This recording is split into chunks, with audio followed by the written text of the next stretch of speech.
वरिष्ठ तो इसको क्या ही बोलेंगे। जिस तरह से गिनी चुनी यहां पर 11 सीटें हैं, 11 पर भी एक बार में नाम यहां पर कांग्रेस घोषित नहीं कर पाई। इतना मंथन, लंबा मंथन चल रहा है, पहले थोड़े नाम, अब एक ही नाम, 4 पर अभी भी सस्पेंस। किस तरह से देखें इसे?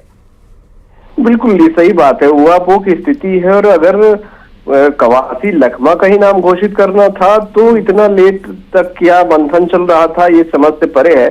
और समझा जा सकता है कवासी लखमा का नाम भी प्रेशर में यहाँ पर घोषित किया गया, क्योंकि 1 महीने से भी कम का समय बचा है जब बस्तर का चुनाव होना है। 19 अप्रैल को पहले फेज का चुनाव में बस्तर में चुनाव होना है और 1 महीने से कम समय बचा। लगातार प्रेशर था कांग्रेस पर और उस प्रेशर के बीच में कवासी लखमा का नाम घोषित किया गया।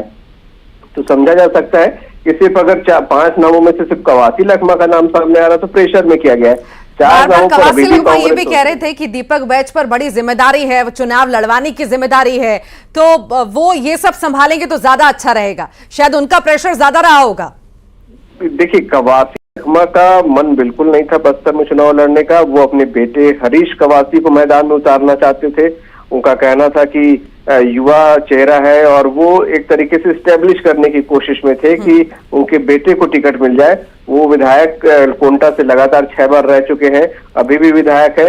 वो बेटे को प्रोजेक्ट करना चाहते थे दीपक बैच की जगह, लेकिन पार्टी ने ना दीपक बैच को दिया ना उनके बेटे को दिया, कवासी लखमा को टिकट दे दिया। तो कवासी लखमा खुद के लिए बहुत इच्छुक नहीं थे। अब आला कमान का आदेश है तो मानना पड़ेगा। कांग्रेस के कई ऐसे प्रत्याशी हैं, खुद पूर्व मुख्यमंत्री भूपेश बघेल ने कहा कि वो सभी 11 सीटों पर चुनाव लड़वाना चाहते थे, लेकिन आला कमान का आदेश है इसलिए लड़ रहे हैं।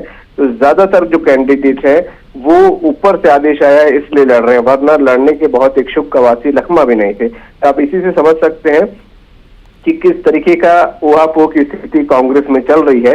5 नाम का लगातार इंतजार किया जा रहा था और एक नाम आज जारी किया गया है, वो भी प्रेशर में, जब 1 महीने से कम का समय बचा हुआ है। कार्यकर्ताओं का प्रेशर है कि नाम यहाँ पर जारी करना ही है, इसलिए कवासी लखमा का नाम जारी कर दिया गया। 4 नाम अभी भी रोका गया है, उस पर मंथन चल रहा है। कोई बहुत चौंकाने वाले नाम नहीं आ रहे हैं कि बहुत सरप्राइजिंग है, बहुत मंथन करके नाम दे दिया गया। एक बड़ा मुद्दा अभिषेक बस्तर में धर्मांतरण कर रहा है और इसे लेकर के कहीं ना कहीं बार बार आवाज उठती रही है, विरोध भी हमने कई बार देखे हैं। और जिस तरह से बीजेपी ने महेश कश्यप को प्रत्याशी बनाया है, वो मुखर रहे हैं धर्मांतरण के मामले में, और आखिर अब जब कवासी लखमा उनके सामने हैं तो कितनी बड़ी चुनौती होगी इसको देखते हुए?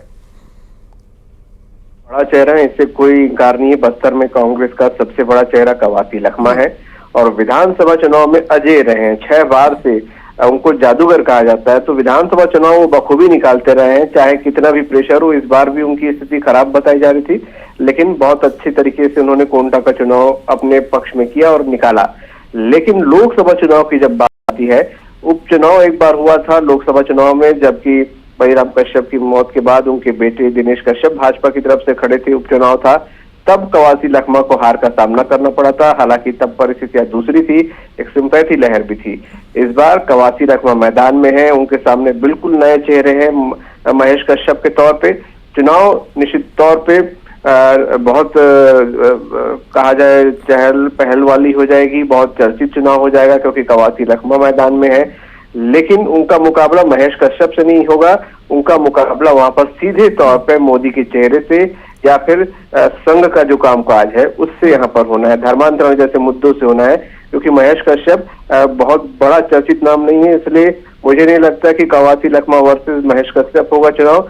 कवासी लखमा वर्सेस पीएम मोदी का चेहरा होगा वहां पर, धर्मांतरण का मुद्दा होगा वहां पर, ये चीजें जरूर हाईलाइट होंगी। ठीक ठीक ठीक, लगातार बने रहिए। अशरफ भी हमारे साथ लगातार बने हुए हैं। अशरफ, ये कहना गलत नहीं होगा कि कांग्रेस की नींद बड़ी देर से खुलती है, समय रहते नींद शायद खोल नहीं पाते या वो खुद ही खोलना नहीं चाहते, क्योंकि जब बीजेपी ने नाम घोषित कर दिए, चुनावों की तैयारी में जुट गई, अब सर पर चुनाव है। ये कांग्रेस पहले भी कर सकती थी, पर ये बार बार जो लेट लतीफी कांग्रेस में होती है उसका आखिर क्या असर पड़ता है, ये हमने विधानसभा में देख लिया है। बिल्कुल रितु, देखिए ये जो उनकी नींद की बात है ना, तो बड़ा इतना मंथन करने के बाद भी कुछ अमृत नहीं निकला। आज देखिए जो अभी अभिषेक बता रहे थे कि बस्तर से कवासी लखमा को चुनाव मैदान में उतारा है, एक मजबूत कैंडिडेट है, जबकि वो लगातार फील्डिंग अपने बेटे के लिए हरीश लखमा के लिए कर रहे थे। और वर्तमान में सांसद दीपक बैज है, दीपक बैज को भी नहीं दिया गया, वो भी चाहते थे, पहले बना करते रहे, फिर कहने लगे मैं चुनाव लड़ूंगा, लेकिन उनको भी टिकट नहीं दिया। कवासी कांग्रेस को ये काम, जब उन्होंने 6 सीटें करी थी, वहां 7 सीटें भी घोषित कर सकते हैं। पहले चरण में बस्तर में चुनाव है, 19 अप्रैल को वहां पे चुनाव, 27 तारीख तक का नामांकन की तिथि है। तो कांग्रेस ने ऐसा कोई भी मतलब सोचिए कि बहुत बड़ा काम किया है, ये काम उन्हें जो आज करना था वो कुछ दिन पहले भी कर सकते थे। और कवासी लखमा एक मजबूत दावेदार है, एक लंबी उनकी राजनीतिक पारी है और अजय का उम्मीदवार है। तो उनके आने से हाँ एक बात ये जरूर हो गई है कि हाँ कांग्रेस की बस्तर में जीत जो है वो कम से कम सुनिश्चित की जा सकती है, क्योंकि कवासी लखमा लगातार जो भी चुनाव लड़ा है उन्होंने पिछले 6 बार से लगातार जीतते आ रहे। अभी भी जो 2023 के विधानसभा चुनाव हुए उसमें भी लगातार उनके ऊपर था कि साहब अब गए और तब गए, उनकी स्थिति नहीं है, कांग्रेस हार रही, लेकिन वो वहां पे अपनी स्थिति बचा के लिया है। वो मजबूत दावेदार हैं और उम्मीद की यही की जाती है कि जो जादूगरी उन्होंने विधानसभा चुनाव में दिखाई है, पिछले लगातार विधानसभा चुनाव में, इस बार लोकसभा में भी दिखाएंगे और कांग्रेस को एक मजबूत स्थिति में लाएंगे और उनके लिए जीत दिलवाएंगे। इसी तरह से आप मध्य प्रदेश में देख लीजिए, मध्य प्रदेश भी जो नाम उन्होंने किए हैं बहुत ज्यादा कुछ नहीं, सबसे जो चौंकाने वाला नाम सिर्फ दिग्विजय सिंह का है कि जो उनको राजगढ़ से उतारा है। राजगढ़ से भी जानबूझ के उतारा है कांग्रेस ने, क्योंकि पता है कि राजगढ़ में कांग्रेस को अगर पूर्व मुख्यमंत्री दिग्विजय सिंह चुनाव मैदान में है तो रोडमल नागर उनके सामने बहुत मजबूत स्थिति में नहीं है। राजगढ़ उनका अपनी रियासत है, अपनी यहाँ की वो राजा रहे हैं, उनकी रियासत है पूरी। राघोगढ़ उनका अपना गढ़ है, उनके बेटे जयवर्धन सिंह राघोगढ़ से विधायक है, तो यहां से वो बहुत आराम से जीत जाएंगे, उनके लिए कोई मुश्किल बात नहीं। झाबुआ कांतिलाल भूरिया, पूर्व केंद्रीय मंत्री, पूर्व अध्यक्ष, वो भी बहुत मजबूत स्थिति में है, वो भी जीत जा सकते हैं, वो स्थिति है।